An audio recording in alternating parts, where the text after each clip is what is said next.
Bonjour à tous. Le rôle de l'évêque de Rome dans l'unité des chrétiens, le retour du cardinal Louis-Raphaël Sacco à Bagdad et le pape François au G7, c'est aujourd'hui dans SIC la sélection de l'info catholique.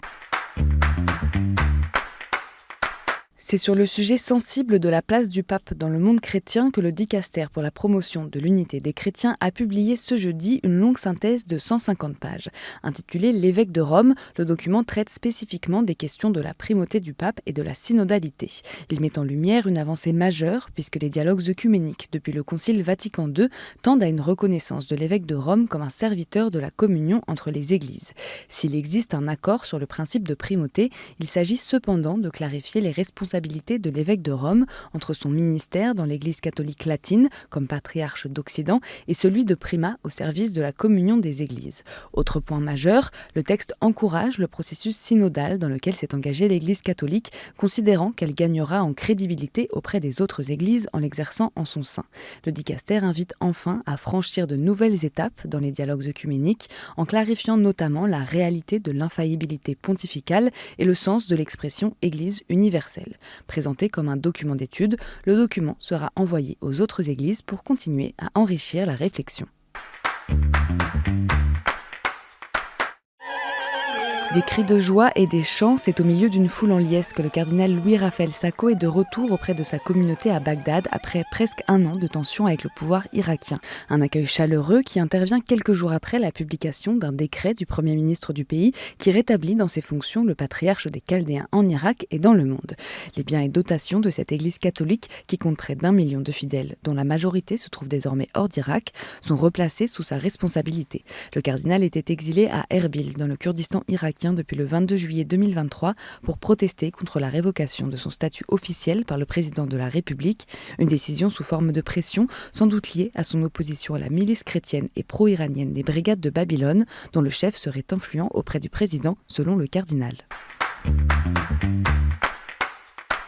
Il est bon de se rappeler que l'Assemblée d'octobre ne porte pas sur tel ou tel thème, mais sur la synodalité, sur la manière d'être une église missionnaire en chemin.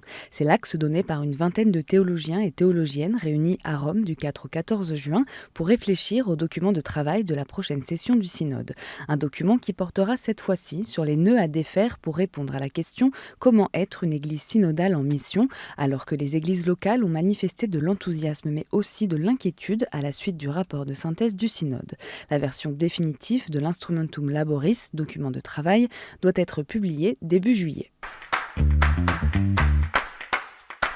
Pour la première fois, le sommet du G7 accueillait un pape. Les responsables des 7 grandes puissances économiques mondiales sont réunis de jeudi à samedi à Bari, au sud de l'Italie. Et le pape François les a rejoints vendredi, prenant la parole pour les alerter sur l'urgence d'encadrer l'intelligence artificielle par une législation mondiale. Abbiamo bisogno di garantire e tutelare uno spazio di controllo significativo dell'essere umano sul processo di scelta dei programmi di intelligenza artificiale.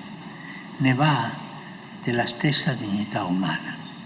Dans son discours, François a mis en avant les dangers que peuvent représenter les technologies, utilisant l'IA pour la liberté et la responsabilité de chaque être humain.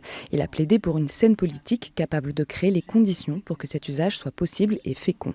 À cette occasion, le Saint-Père a aussi pu rencontrer en privé plusieurs chefs d'État, dont le président français Emmanuel Macron, le président ukrainien Volodymyr Zelensky ou encore le Premier ministre canadien Justin Trudeau. Lorsque vous parvenez à faire jaillir des sourires intelligents sur les lèvres, même d'un seul spectateur, vous faites aussi sourire Dieu, a déclaré le pape François lors d'une audience accordée à une centaine d'humoristes au Vatican ce vendredi. Manu Payette, venu avec sa mère depuis la Réunion, était le seul comique français présent aux côtés de stars internationales comme Whoopi Goldberg. Le pape a salué le talent et le don de faire rire comme particulièrement précieux au milieu de temps de nouvelles sombres, plongés comme nous le sommes dans temps d'urgence sociale et même personnelle.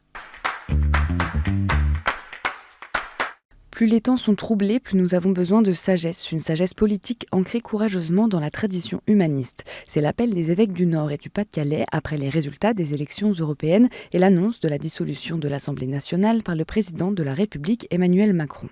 Dans un communiqué publié ce lundi, l'archevêque de Lille, Monseigneur Laurent Le Boulch, l'archevêque de Cambrai, Monseigneur Vincent Dolman et Monseigneur Olivier Le Borgne, évêque d'Arras, appellent les femmes et les hommes qui peuvent se sentir délaissés et sans avenir à ne pas verser dans la nostalgie la victimisation de soi ou la quête d'un bouc émissaire. Sans donner de consignes de vote, ils encouragent les chrétiens et personnes de bonne volonté à s'engager dans la société en regardant la figure du Christ et en appelant les lumières de l'Esprit Saint.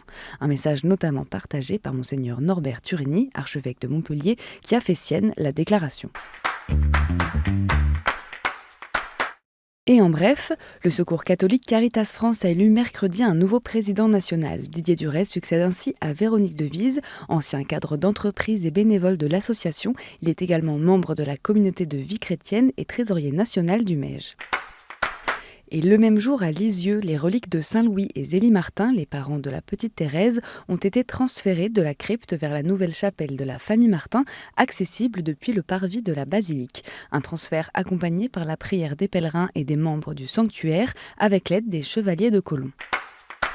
En Haute-Vienne, 80 ans après le massacre de la population d'Oradour-sur-Glane par la division SS Das Reich le 10 juin 1944, le nonce apostolique en France, Monseigneur Celestino Miglioré, et l'évêque de Limoges, Monseigneur Pierre-Antoine Bozo, étaient présents pour cette journée de commémoration qui s'est clôturée par une messe en hommage aux victimes.